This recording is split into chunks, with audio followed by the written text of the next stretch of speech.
Well, good morning, everyone. Thank you for those that have patiently been holding for a couple of minutes. I know there are a number of people that are due to join us, but we'll make a start just to respect people's time.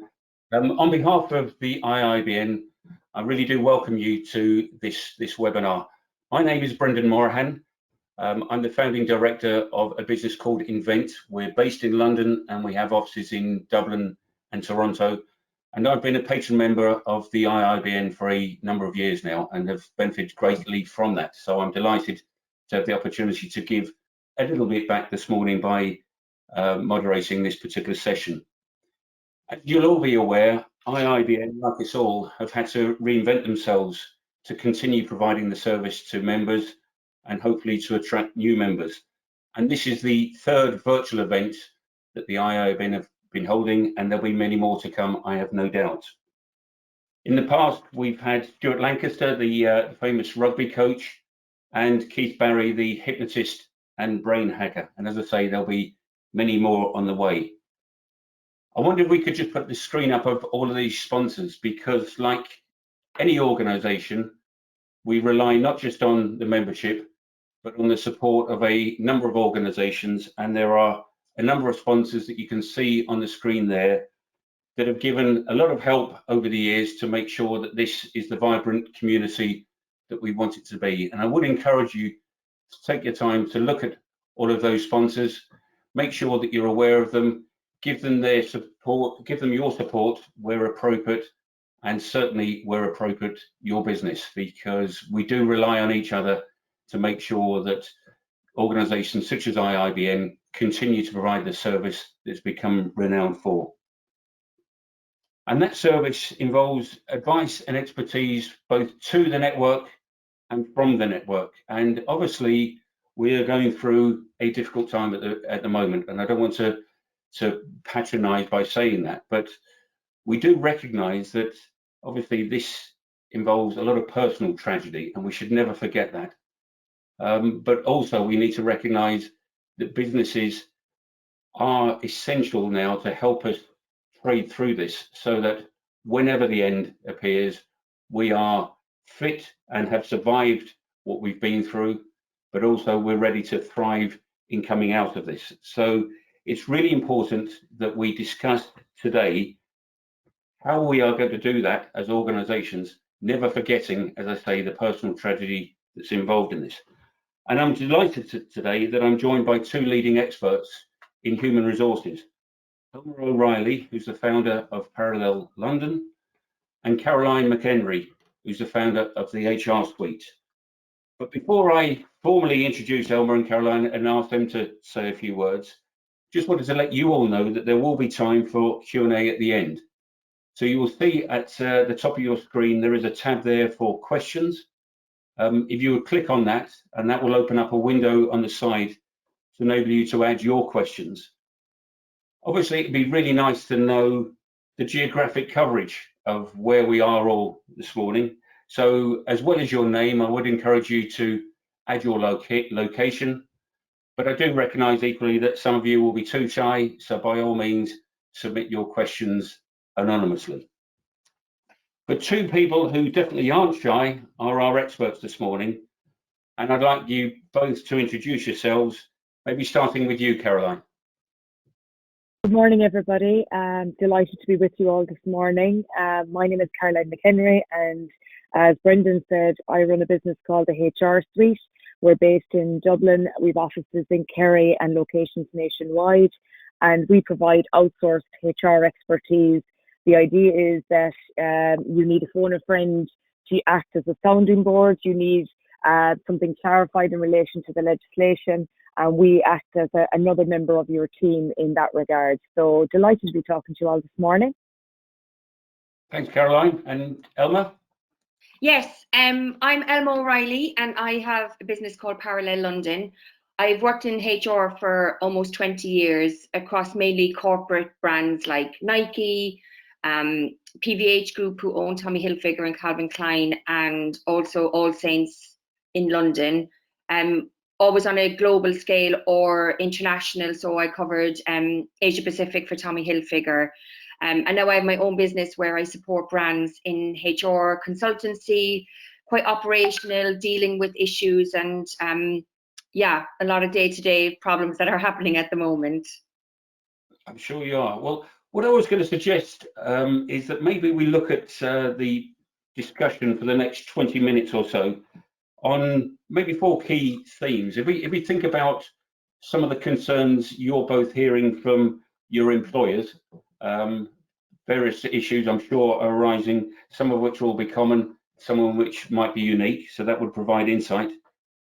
Particularly bearing in mind that we're spending the RFC this morning, it would be interesting to get your perspectives on the respective government supports that are being offered and how these are being communicated and updated. We're always interested in hearing top tips, so any insights you can provide there will be gratefully received.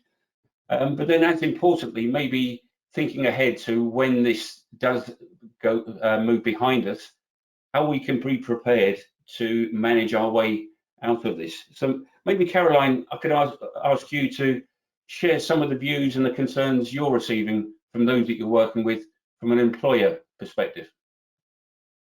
Okay, great. Thanks, Brendan. I suppose we're at a stage now that a lot of people have gone through the initial pain of making the tough decisions to put people on short-time layoff, or the wage subsidy scheme, or whatever is the relevant decision to be made in terms of working hours.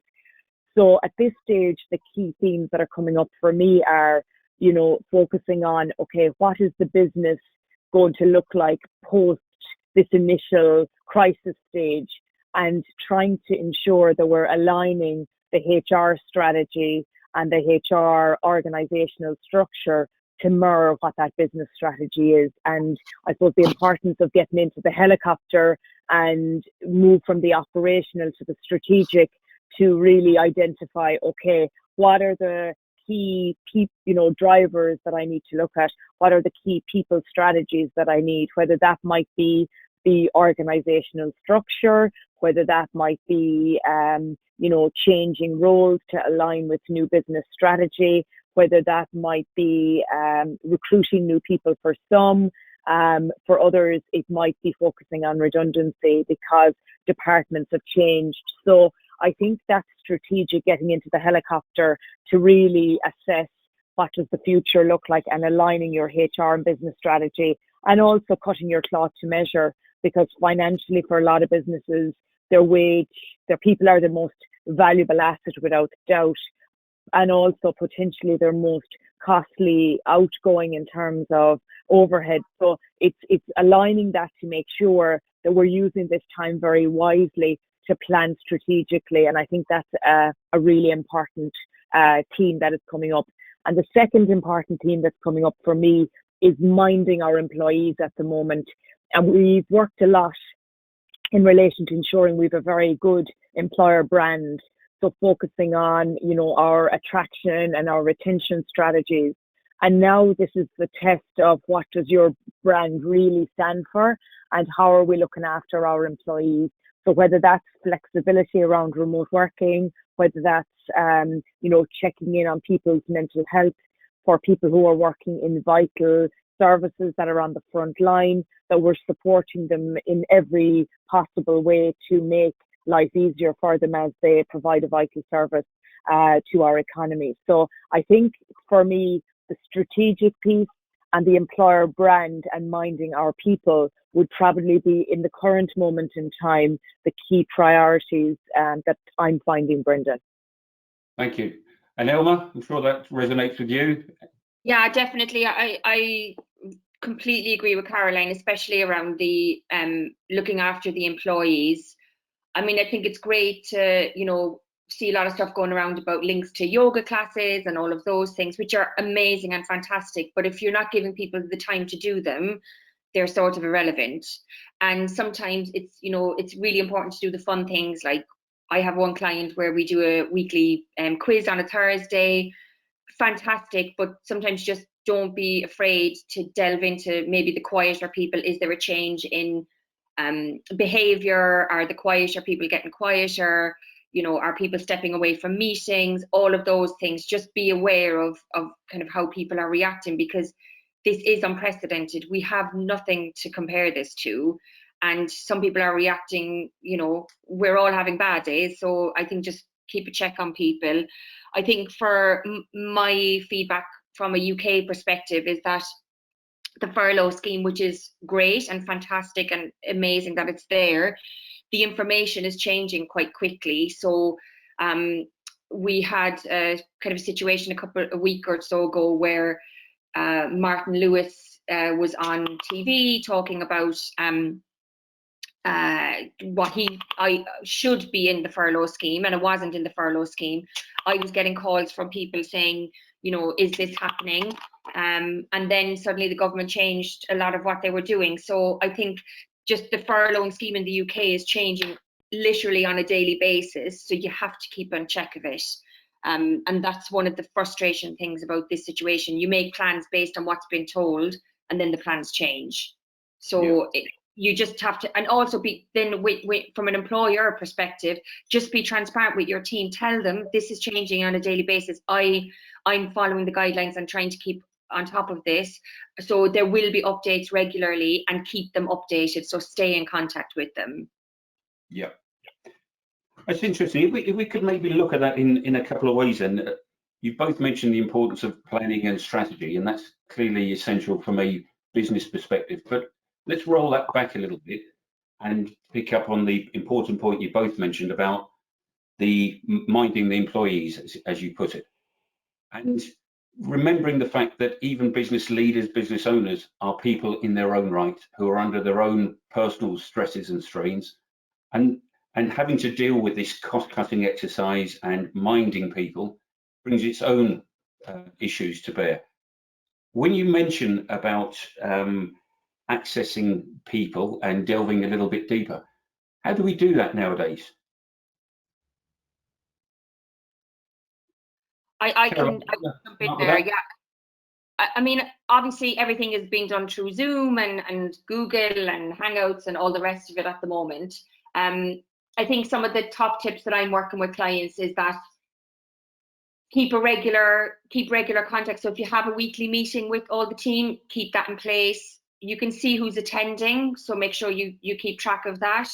If you have managers managing people, then make sure they're keeping up to date with their one-to-ones. Don't let them slip. I have with my clients, I have a virtual coffee every morning. So it's like 10 minutes. We just check in, see how everyone's doing, have a coffee. So I think that regular check-in is, don't let that slip. It's easy to do that at the moment because time seems sort of all over the place. So, but just keep that regular contact and regular schedule. And I think that's a good tip for anybody, is keep a schedule in place, as hard as that is at the moment. And especially, I have a 3-year-old at home with me. It's really not easy to keep a schedule, but if you can keep some sort of pattern in your days, it will make it easier. Even if you don't feel like it at the moment, it is helping you. Okay. And Caroline? I suppose I think sometimes when we've been parachuted into this whole situation, and a lot of organizations had to make rapid decisions in terms of people doing remote working full time, they might have only been doing it on an ad hoc basis or not at all. More people, the vital workers, are stressed and under pressure. And for a lot of people, there's a lot of emotional things thrown into the mix here. So I think we need to be very much kind of taking a step back to say, what tools can we give people to maybe support them and maybe retrain people into how to make this work best. So the whole focus on, we know that some people are better managers than others in general. So putting in kind of guidelines as to what do managers need to do for their staff at this time. So all the things that Elma mentioned, they are putting those in place as a must do. So the weekly check-ins. I'm a big fan of time management training for people, and I think that's something that would be really helpful at the moment to give people, I suppose, a bit of focus on how to maximize their time and how to work to, I suppose, a schedule and do that very proactively. I also think it's really important that we do lots of asking questions. So checking in with people to see how they're doing, giving people that virtual open door policy, because I do think a lot of people do feel that they're left to their own devices. And we also have people who are working, there's no switch off, they're working crazy hours because they feel they need to be doing more because they're working from home in case their boss thinks they're not. So I think setting good guidelines and ground rules and setting expectations, and also maybe now is a good time to do a bit of a let's review how it's working chat. So schedule it into the diary as what's going well about the current situation, what more support can we give you in this current situation, and as your manager, what things do I need from you? Because I do think psychic management doesn't work, we always say, but we sometimes think the person knows what we're thinking. And I think having clear communication and proactive communication is really positive in that regard. And the only other thing I would say to you is we start at the very start of this process, we recommended that everybody put a COVID-19 policy in place, which was pulling a lot of the policies already in your staff handbook, because we know how important your contract is and your handbook.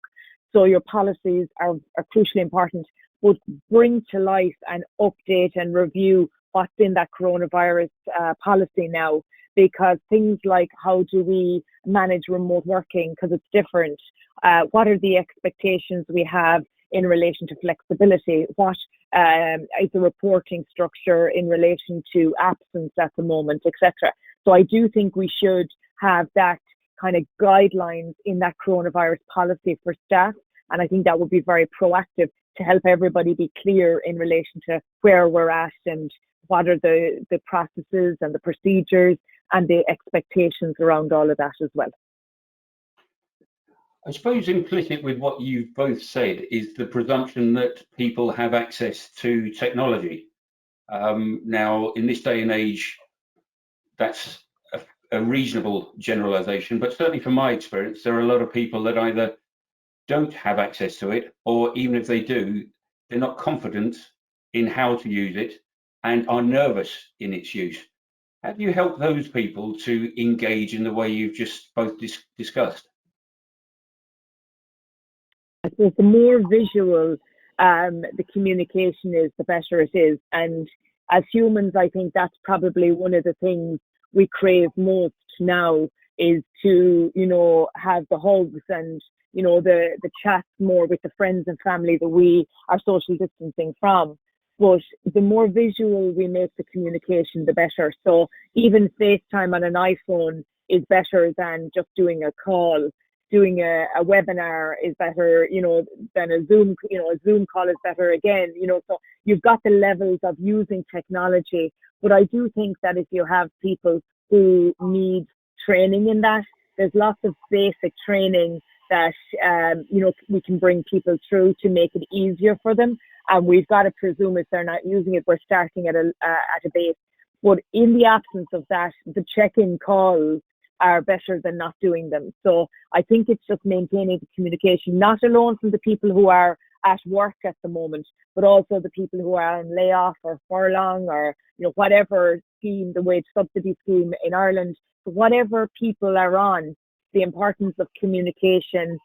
Like we always say, whenever we do an employee survey, it always comes back number 1, 2, or 3. We want more communication, even for organizations that do really, really good communication. So I think now try and increase that and make sure we're communicating with the people that are out as much as we're communicating with the team that are working, whether virtually or in reality.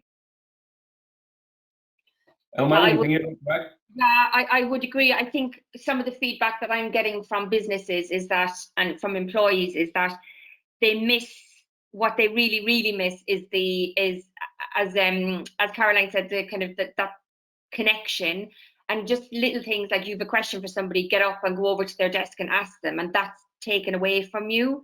And what we've tried to encourage is that people sometimes aren't asking quite basic questions because it sounds ridiculous, but like the challenge of like picking up the phone, having to ring someone or book time in someone's diary to have a Zoom meeting, but you need to keep that going. Otherwise, slowly but surely it'll just start slipping away, and getting back into the routine of just that connection with people will be lost. So it's really important just to keep that going and maintaining that momentum.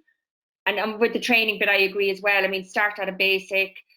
If you're going to put in something like a Zoom or something where everyone's talking about it, but not everyone necessarily knows how to use it. So make sure that everyone is up to date, and there's lots of stuff online. Yeah. Okay, well, let's move on to, each of you have touched on it, but let's go into a bit more detail on the government support that is being provided each side of the RFC. Caroline, from your perspective, what is going well over there, and in your opinion, what needs to be done on top of that? I suppose I feel we're very lucky, to be honest, in Ireland, that very early on in this crisis, the government put, good supports in place. I mean, we can always say we want things to be better, but I think the fact that very early on the supports were put in place, it took a lot of the absolute stress and worry away from both employers and employees. So in Ireland, I suppose it depends on what option you need to do with your staff. So we have short time that's still in place, which was in place previous to this. And the new measures that were introduced is a COVID-19 pandemic payment for those that are on layoff. So that's a flat amount of €350.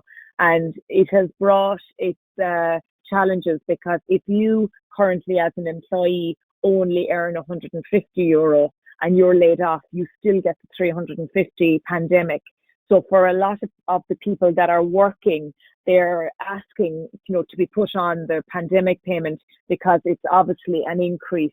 So that's probably a challenge, but that's a minority. And from an employer point of view, you can't put staff on it unless they are on layoff and you don't have work available. And the second option that's available in Ireland is the wage subsidy scheme. So the wage subsidy scheme is dependent on what amount of earnings your employees have, and you get back either 70 or up to 85% if you can show that your turnover is down by more than 25% and the pandemic is impacting your business economically. And you basically then look and see where your employees fit within the bands, and they get a maximum of up to a certain amount. So it's 350, 410, etc. So they're very welcome support. In Ireland, we're lucky because the wage subsidy scheme allows people to be on the employer's wages, on their payroll, and the employee can be working and the employee doesn't have to be working if you don't have any work. But we've been strongly encouraging our employers to get the employees who are on the wage subsidy scheme working on projects. So even if you don't have any specific work for them, can you get them to do, for example, they might work on a social media project, they might do research into SOPs that you were going to be updating. Like, we all have the wish list of things we'd love to do within the business and just never have had the time or the resources. So we're lucky that a lot of employers are able to use the wage subsidy scheme to facilitate that type of work being done, yet the government are subsidising the employees' wages to make it feasible and economically viable to do that. And you also get the subsidy if you you're encouraged to top the employees' wages up to 100%, but if you don't, you are encouraged to get, to do that, but if you can't, you still get the subsidy. So overall, I would say we're in a good place. Also for people who are unwell, they get 2 weeks at 350 if they have to self-isolate with medical advice, and they get a further 10 weeks if they've been confirmed with the coronavirus. So I think overall, the feedback is quite positive. And there's tweaks that we've been looking to get resolved along the way, but we're working on individual case claims like to pay, date-wise, etc. But we're working with Revenue on behalf of clients to get those resolved, and they're very open to looking at that. So I think overall, I must say, I think we're in a good place based on client feedback overall. And the communication of that and the updates of that, how effective are they? I would say very effective. Like, we got an update on yesterday morning, again now on revenue frequently asked questions. We're on version 7 at the moment. So like, I think I've been lucky enough to be involved in a number of the key bodies here in Ireland as an advisor to assist, and any of the feedback that we've been giving in relation to challenges or issues employers are facing, we see that the revenue are taking them on board and we're getting clarity quite quickly on them.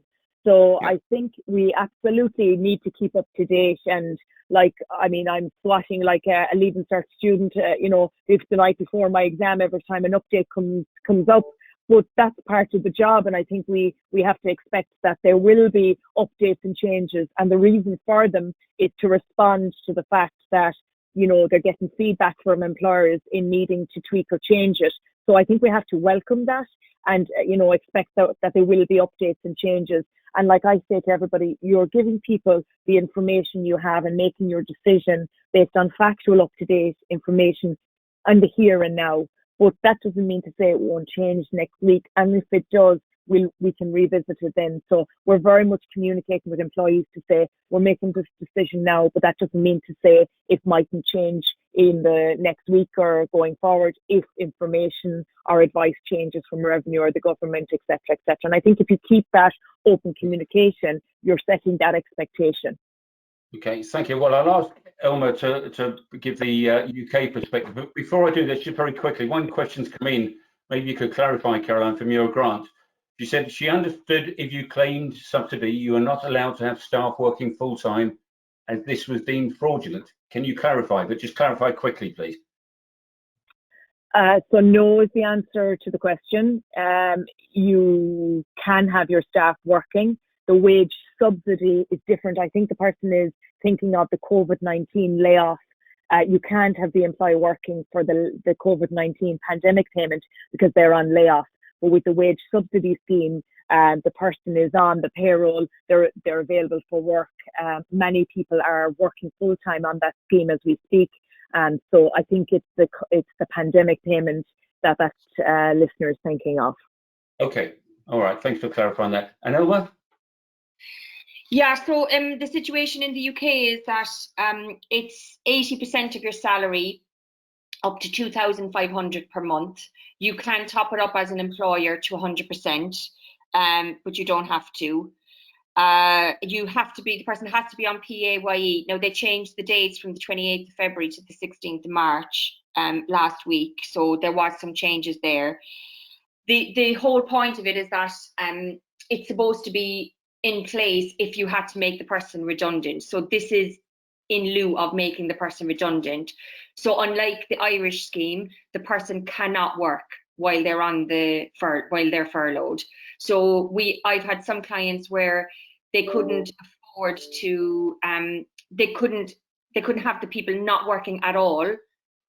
So what they've done is they've reduced salaries for people and have them on like 3 days a week or something, and that's fine. But you cannot claim furlough if you're doing that. Furlough people cannot work. They can train and they can volunteer, but they can't work. I think one of the challenges with the UK scheme is that there's no limit in terms of who can apply for it.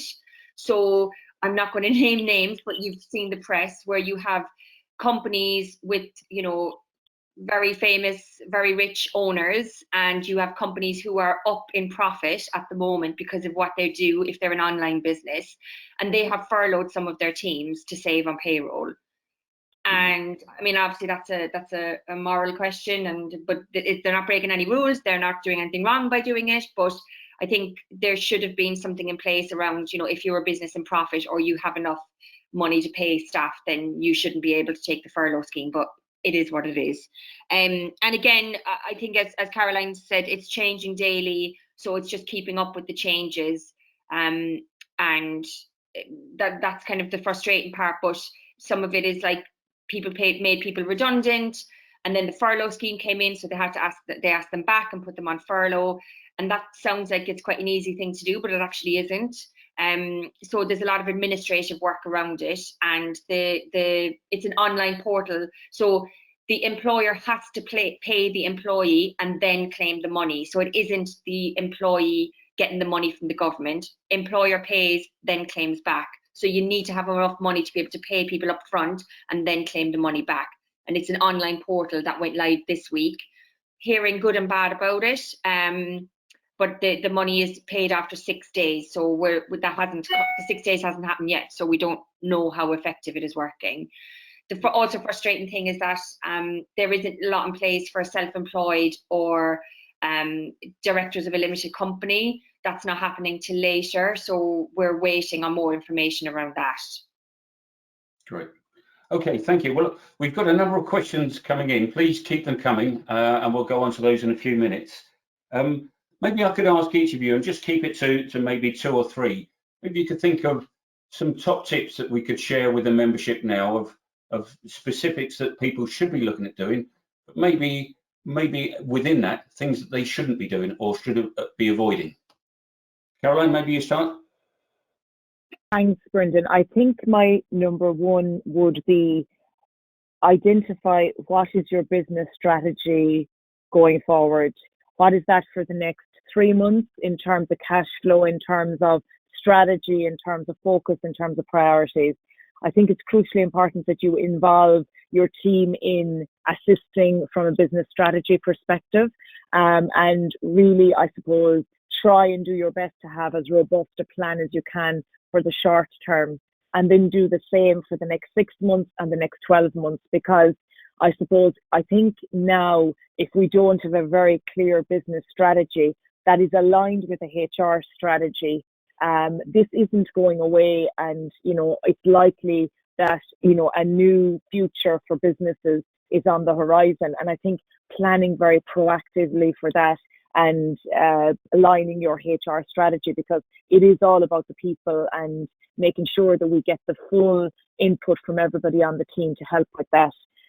My second thing would be to, I suppose, consider, a lot of companies are considering restructuring, whether that's alignment of their business strategy or it's cost driven. They're considering restructuring, and be careful and tread carefully in relation to the legislation, because it is all the legislation around unfair dismissal, correct selection for redundancy, all those measures are equally important now. And I think it's important that people are making pragmatic decisions and they're doing them legally to ensure that they're doing them right. Like, I started my career in Kerry Group many moons ago, and for me, HR is all about being a function to support the business achieve its strategy, and that has stayed with me during my entire career. But I think it's making sure we bring our people with us on that journey through communication, through transparency, through being legally compliant, and just being honest with people, because we've made hugely difficult decisions up to this. We're all in it together, and everybody knows the decisions that have to be made. There's tougher ones to come potentially for a lot of businesses, but I think putting time aside and doing that blue sky thinking and doing the cash flows and all those good principles around aligning your HR and your business strategy and being legally compliant, I think will bring the employers and the businesses to the top that do this process well and do this right. So I do think there's a survival of the fittest in that regard, and I think it's very important to allocate good time, good communication strategy, and a good plan in relation to that. Thank you. Elma, anything you'd like to add? Yeah, I agree completely, especially with the compliance bit. Employment law still stands through all of this. So when you're making decisions around letting people go or terminating contracts or whatever, they still stand. So you need to be very careful not to make a decision based on kind of, okay, this is my opportunity to let some people go. It has to be done in the right way. I would advise, please keep notes. If you're furloughing people, they must receive a letter. They have to receive it in writing as part of the guidelines. So make sure that you're keeping everything in check around that. Good time to check things like your contracts. Do you have everything in place? I had one client yesterday where when they went to furlough the person, it was a foreign national on a visa work permit, and the person hadn't a national insurance number, and therefore they cannot apply for furlough scheme. So it's a good time to check your admin. And also, I think, have a think about your own brand in this situation. There's been some incredibly negative stuff in the press, and I think when the employment market gets back in action, people will start asking questions when they're in interviews around how did you treat people during this time. And there's a lot of negative stuff on really big brands. So I think have a think, don't be afraid to tell your story, show pictures, what your teams are doing. I work with a client called Hey Car, which is an online car business, and they've done amazing stuff about people taking pictures and showing their workspace. So don't be afraid to show people what you're doing, because it will stand to you in the long term. The big players might not come out well out of this, and I think smaller, innovative brands will come out really, really well. Great, excellent, thank you. Well, look, I am conscious that we've got a number of questions coming in. Thank you for sending those questions in. Just before we go to those, very quickly, please, Caroline and Elma, could you give us some thoughts as to what we should be doing now to plan for coming out of COVID? I think I touched on the strategy piece already, so that would be my number one priority in terms of that. And my number two, which is equally important, would be, what does the new social distancing look like in your organization? Because for a lot of organizations, the remote working will be in place for a long time to come. So again, there might be an investment required in terms of technology, in terms of how we do it, in terms of ergonomics, etc.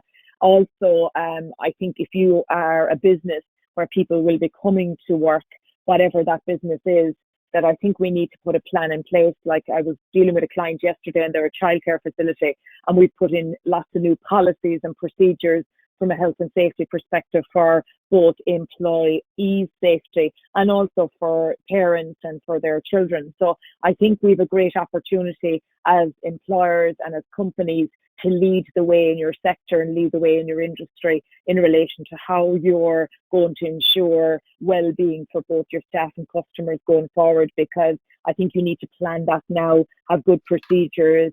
Staff training is really important in that regard. And the other piece, I suppose, is make sure that we continue to look after our staff at this time. So whether that's, the virtual check-ins, the one-to-ones, the team projects and the team coordination, like, it's really important. Like, the most powerful question for me, I've written a whole book on the art of asking the right questions, but for me, the most important thing you will ever ask anybody is, so how are things? How are you doing? And mean it, because a lot of time we ask that question and we're going on to the next thing before we actually give a person a chance to answer it. And I think now more than ever, that genuine interest in how somebody is doing is more important than ever. And I think just being human and connecting with people in that level, I think is going to be crucially important as well. And looking after ourselves as well. I mean, you can't expect that we're going to run on empty. And I think for a lot of business owners, they've been in the middle of the madness. And I think they need to make sure that they're doing the right things as well. The fresh air, the walks, the exercise, etc., just to make sure they're looking after themselves as well. Thank you. Elma? Yeah, I completely agree with what Caroline has said. And I would just add is maybe a good time to do some risk assessments on your workspace and for the planning to return.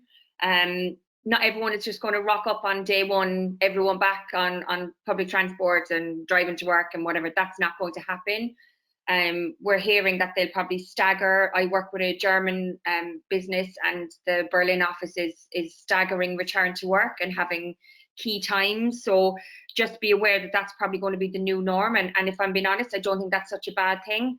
I think the flexibility and the way that we've been working, everyone has been incredible. And I think that it's probably a really good opportunity to, where businesses before have turned people down flexible working requests because of business needs, now they're having to implement flexible working because of business. So I think some good will come out of this, if I'm being honest. So plan for the return in terms of how's that going to look. Not everyone's going to rock up on the same day. Do you have the office ready? And do you need the office space that you have right now? Is it possible to have more flexible working and a smaller space? Also an option. And I think that, I think from a strategic side of your business, I give the example of Primark or Pennies. I'm talking to Irish people, so I can say Pennies. A business that from 1 month to the next went from 650 million in sales to zero because they have no online business. I think that's just so frightening. So it's a good time to also reflect on what you can do differently in your business and how can you adapt to the new norm. Okay. Well, look, I think you've touched on a number of issues that are coming up in the Q&As. I'll try and group some of the questions together. If we think about the current state and the future state, Kieran Fenton has raised a question. Since recovery will depend on discretionary effort by employees, which can't be bought, how important do you feel high EQ behaviours is required by boards?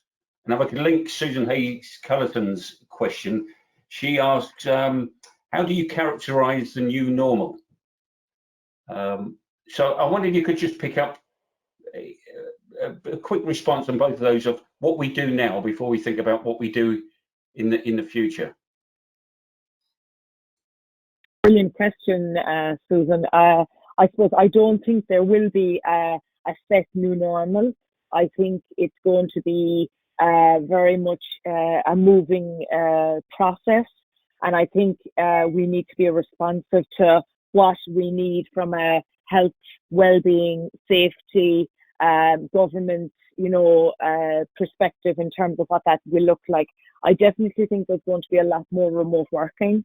I think people have seen the huge benefits to it. And even though, they mightn't have been open to it before, there's huge benefits to it. I think also employees see huge benefits in being together with colleagues, etc.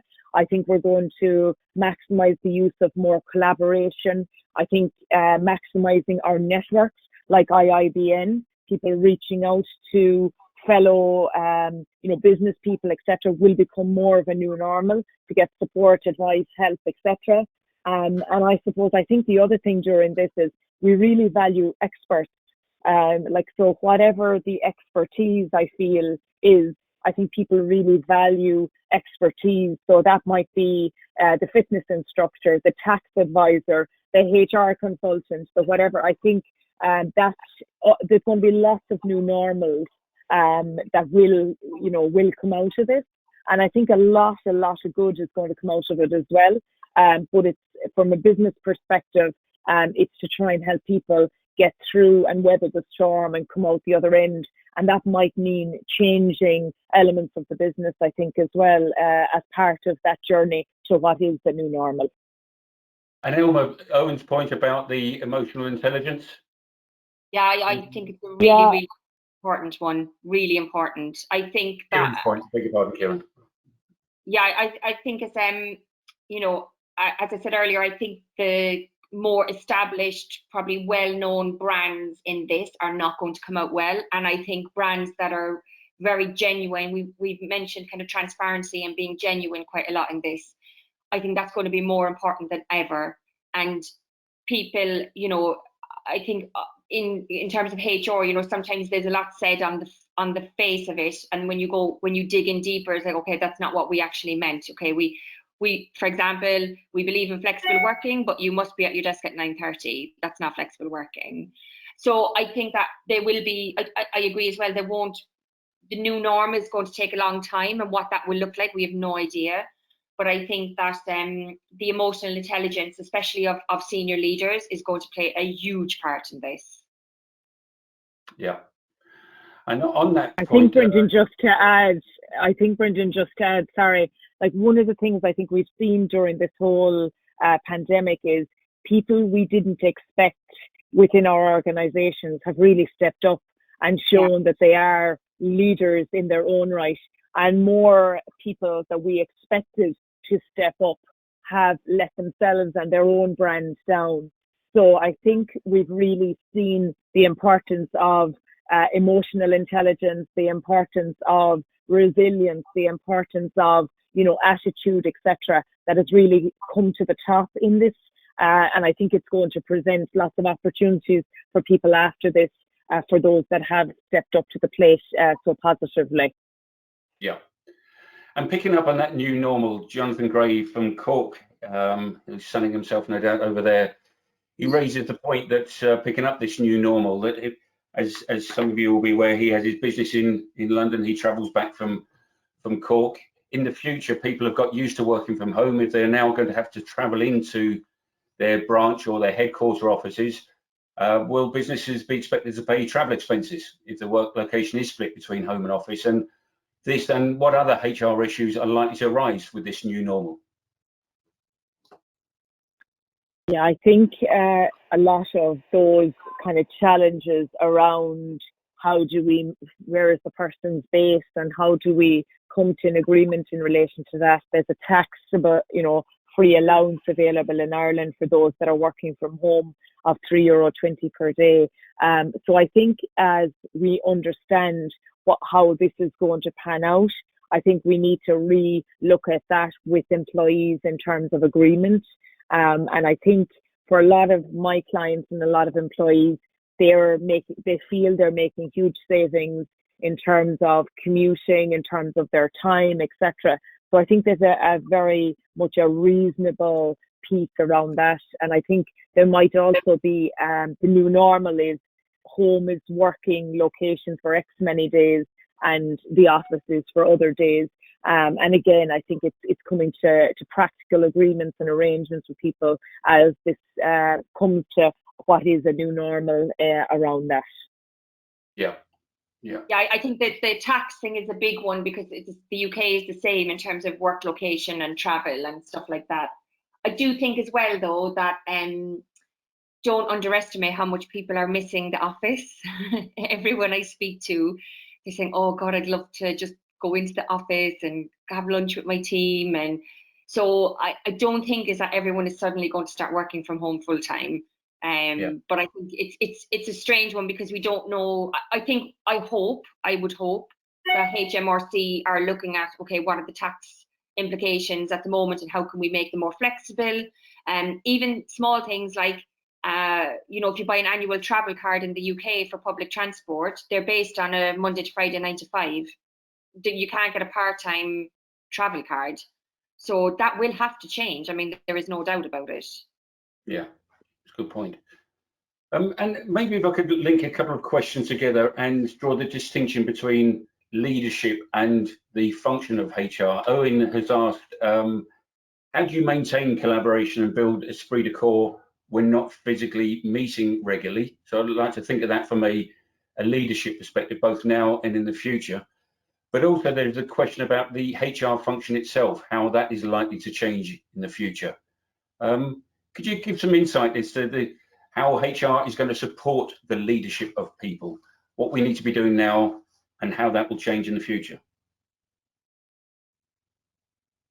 I think we've seen a huge shift in the last number of weeks in terms of, for some organizations, that the people piece people and finance have been the two most strategically important support measures or factors, enablers, I suppose, that have been most important for any business owner, I would say, in the last number of weeks. And people really value the advice and the support and the sounding board a lot of times is what's necessary to help them see, okay, this is where I am now and this is where I need to get to and this is the path I need in terms of the process to get there, and these are the pitfalls and these are the concerns and these are how we need to do it well and do it properly along the journey. So I think there's a huge value being put in relation to the people enabler function for an organization. I do think a lot more organizations are looking to outsource that HR function, and I think have done over the last number of years. I think we'll potentially see more of that, not just with HR, but with other functions as well, because I think that's the way the businesses have been going, and I think this will possibly accelerate that even more. So I think that's kind of the strategic partnership piece of knowing how important that is. And I would say that, the leadership piece, there's been a bigger gap than ever before between managers and leaders, between staff and managers, I think. And this has really put a spotlight on it because we've seen people step up to their pay grade, and we've seen more people and they've done the opposite. And I think there are, conversations that need to be had, and there are decisions that need to be made in terms of roles and functions within the organization going forward. And I think people are willing to make those tough decisions going forward now because they need to cut their cloth to measure and they need to make sure their business is fitter, for the future. There's a great book Jim Collins wrote, Good to Great, and it's all about, at the end of the day, you've only so many seats on that bus, and the more senior the people are in your organisation, the bigger an asset they are if they're amazing, or the bigger hindrance or risk to your business, because they're taking up a really valuable seat at your leadership team. So I think we need to make sure, like we always say, recruit people better than ourselves. And we now need advisors and expertise and people to really use their initiative, use their emotional intelligence, and be accountable for achieving end result rather than, anything else when it's needed most from a business perspective at the moment. And Elmer, your view, and maybe citing a few examples of great leadership that you've experienced over the last few weeks? Yeah, I mean, I think the great thing about this is that I don't want to sound like Madonna, but it has been a bit of a leveler in terms of like office politics. It just isn't happening because there is no office. And I've seen a lot of, as Caroline said, people step up that I kind of have been really pleasantly surprised by. And I think that employees have really started to see through, if people aren't being genuine, it's very obvious and it's very clear, and employees are seeing through it. So I think that the companies that are genuine and the leaders that are genuine are really just playing an absolute blinder at the moment. I think as well, in terms of kind of the leadership piece, I think it's a difficult time. I think you mentioned it earlier, Brendan. When you're a business owner at the moment, it's very hard to be kind of happy clappy all the time and everything's great and we're going to get through this, and it's tough. It's really tough. And I think the role of HR, what I've been seeing is that it's been much more around being a partner and helping support them. And I think as Caroline said, there's a lot of outsourcing going on, and selfishly that's very good for me. But what I've been seeing is that it's been a great opportunity for CEOs to have kind of an outsourced, objective person who they can lean on and who you can get guidance from, but you're not involved in the business on a day-to-day basis, so you don't have that kind of emotional, political connection with the brand, but you're there to support them. So for me personally, it's been working really well, and the brands that I've been working with have been amazing, and I've been really lucky to be able to pick and choose who I can work with. But I've seen the leaders that have done really well have not been afraid to outsource some of the responsibilities and work, and that they're the ones that I'm seeing have really, really been successful in all of this. So whether it's HR, whether it's strategy, project, whatever it is, the ones that have the ability to sit down and delegate and say, okay, this is what I need done, and I'm not afraid to get an expert in to help me, they're the ones that are leading the way. Very interesting. I've been pleasantly surprised at the flow of initiatives and good ideas that are coming up from our team that, if I'm brutally honest, in the past we were probably missing. Have you got any examples where people in the teams that you're working with are actually feeling more empowered and believes this is their time now to make a statement and really place a stake in the future for themselves and their businesses? I think without a doubt, I think we're seeing people who, and I think we're seeing organizations also give people that opportunity to say, look, I need you to work on this project, and the person is being left work on that project on their own initiative, and they're empowered to do so. And I think we're also seeing the collaboration in terms of the tools, in terms of the technology, and we're also seeing, I suppose, a hugely loyal, dedicated team of people who are part of the tribe of an organization to want to see it succeed.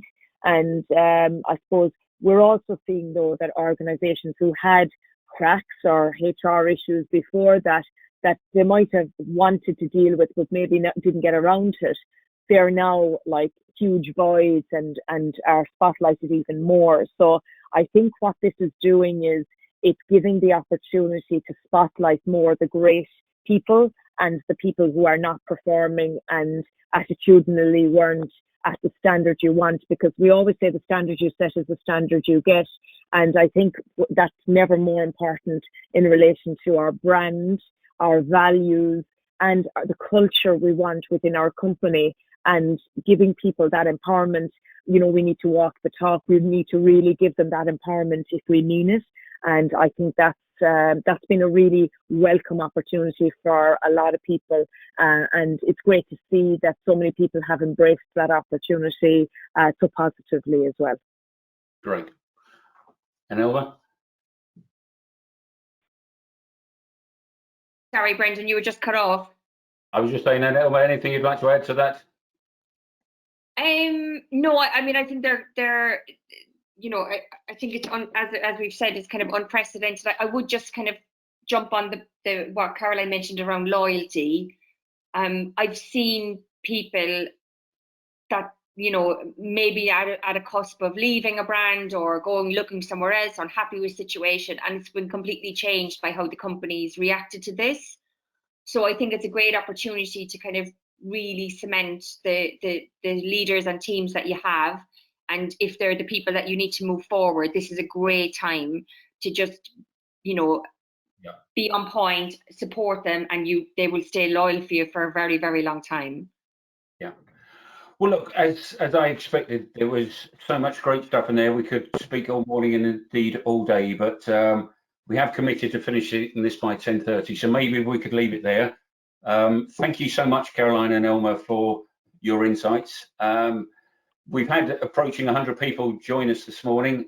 We've had lots of questions. We haven't been able to deal with all of them. I'm sure Caroline and Elma, you'll be happy to field questions that have been raised or questions that are raised thereafter. Yes, no problem. Just reach out. Absolutely. Absolutely. Yeah, delighted to. Thanks very much. Well, thank you very much for your passion for the subject matter. It clearly is really important. Thank you for everyone that's joined us this morning. As I mentioned earlier, there is a very strong programme of speakers coming up in the coming months. We've got the Irish Olympic medalist Cian O'Connor and Ronan Dunn, and I'm sure a number of you know he's Executive Vice President and CEO of Verizon in the US. There's also a panel event on business survival beyond COVID-19. So keep in touch with the IIBN team and keep an eye on the IIBN website. There'll be lots coming up. And obviously, if you've got any ideas, please share it with the team. I'd like to reiterate the thanks to the sponsors. They play such an important role, so please give them your support.